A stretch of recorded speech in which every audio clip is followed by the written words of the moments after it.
Assalamualaikum warahmatullahi wabarakatuh.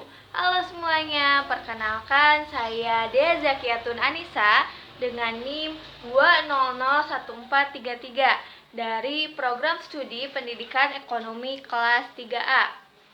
Nah, di sini sekarang kita akan belajar mengenai Bank Sentral.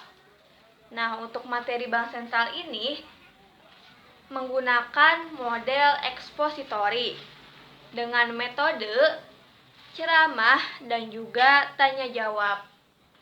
Untuk lebih jelasnya, mari kita simak video berikut ini.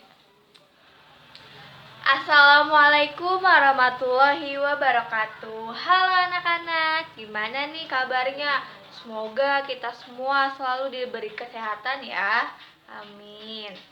Nah, pada pertemuan kali ini kita akan belajar mengenai Bank Sentral. Pasti kalian di sini juga pada penasaran kan, Bank Sentral itu apa sih? Nah, biar kalian tahu, biar kalian memahami nih, maka dari itu hari ini Ibu akan menjelaskan mengenai materi itu. Nah, nanti pada saat Ibu menjelaskan, diharapkan kalian itu mendengarkan dengan seksama dan juga kalian harus memperhatikan dan menyimak materi mengenai Bank Sentral ini. Setelah pematerian ini beres, nanti kita akan buka sesi tanya jawab dan diskusi. Saat ini, negara sedang dilanda krisis moneter. Banyak bank panik karena masyarakat menarik uang mereka dalam jumlah besar secara bersamaan. Dan juga ekonomi kita semakin hari semakin buruk.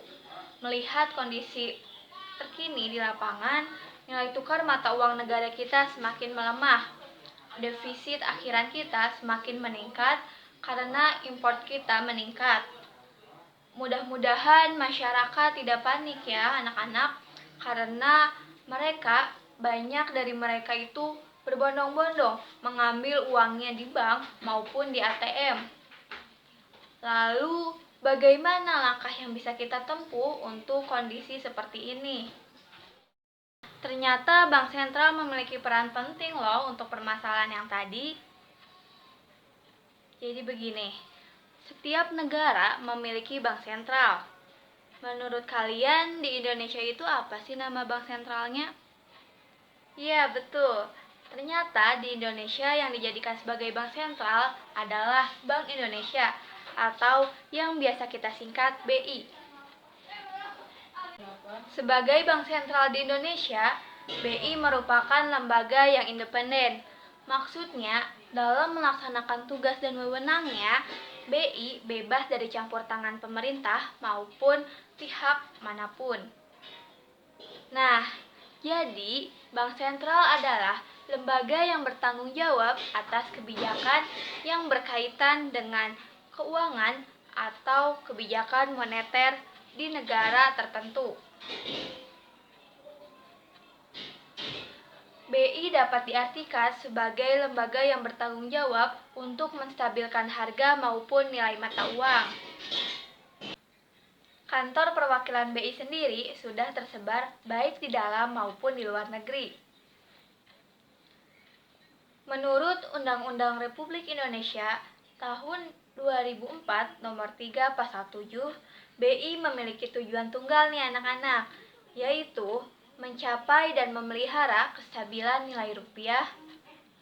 Maksudnya, stabil di sini adalah yang pertama, kestabilan nilai uang terhadap barang dan jasa, yang mana tolak ukurnya adalah inflasi. Jika inflasi tinggi, maka nilai mata uangnya rendah. Begitupun sebaliknya. Yang kedua, yaitu kestabilan terhadap nilai tukar dengan mata uang asing, yang mana tolak ukurnya adalah kurs. Negara yang impornya tinggi, maka nilai mata uangnya rendah. Begitupun sebaliknya. Jika yang ekspornya lebih besar, otomatis impor pasti nilai mata uangnya tinggi.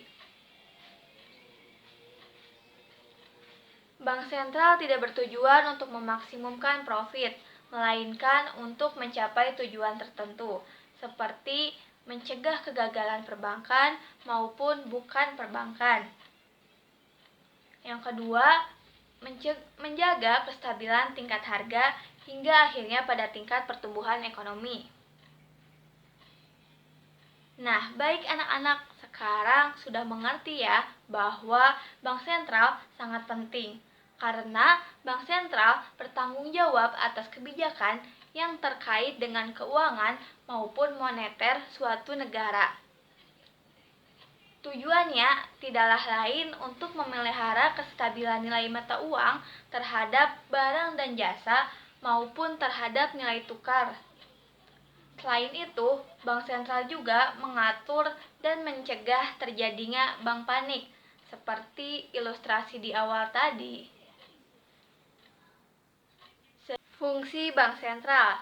Fungsi utama bank sentral secara umum adalah mengawasi penambahan atau ekspansi dan pengurangan atau kontraksi jumlah uang yang beredar di masyarakat. Tugas bank sentral yang pertama, menetapkan dan melaksanakan kebijakan moneter. Yang kedua, mengatur dan menjaga kelancaran sistem pembayaran. Lalu yang ketiga, ada mengatur dan mengawasi perbankan. Selanjutnya yaitu wewenang bank sentral. Yang pertama, menetapkan sasaran-sasaran moneter dengan memperhatikan sasaran laju inflasi. Lalu yang kedua, melakukan pengendalian moneter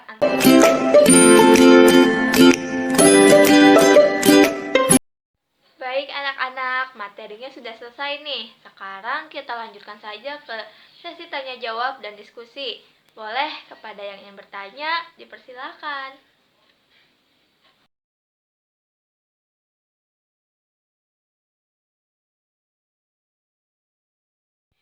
BI bertanggung jawab menciptakan uang kartal, yaitu uang kertas dan logam, sebagai uang primer yang digunakan masyarakat pada umumnya.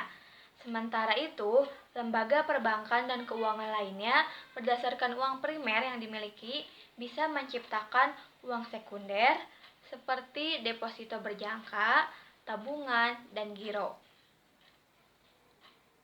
Untuk mengendalikan peredaran uang, diperlukan kontrol melalui kebijakan moneter. Nah, BI selaku pelaksana kebijakan moneter melakukan pendekatan dan pengawasan kebijakan bank umum dalam pemberian pinjaman kepada nasabah agar pertumbuhan ekonomi tetap berjalan.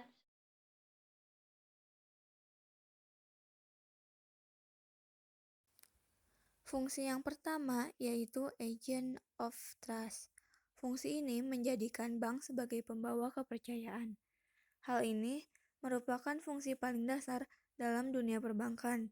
Pasalnya, bank menjadi sarana nasabah untuk menyimpan dana atau melakukan aktivitas keuangan lainnya. Oleh karenanya, dibutuhkan kepercayaan dari nasabah terhadap lembaga keuangan tersebut. Fungsi yang kedua yaitu agent of development. Development yang dimaksud dalam agent of development adalah perkembangan perekonomian masyarakat Indonesia. Sebagai agent of development, bank berperan untuk mendorong masyarakat melakukan investasi, distribusi, konsumsi, atau jasa yang menggunakan media uang.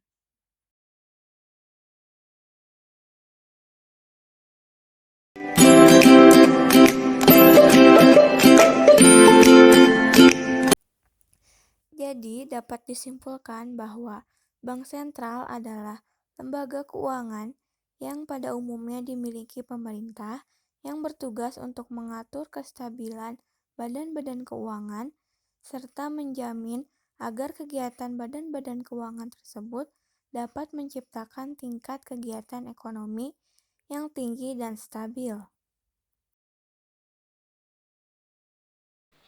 Baik anak-anak, cukup sekian pertemuan kita pada kali ini. Semoga materi mengenai bank sentral dapat kalian pahami.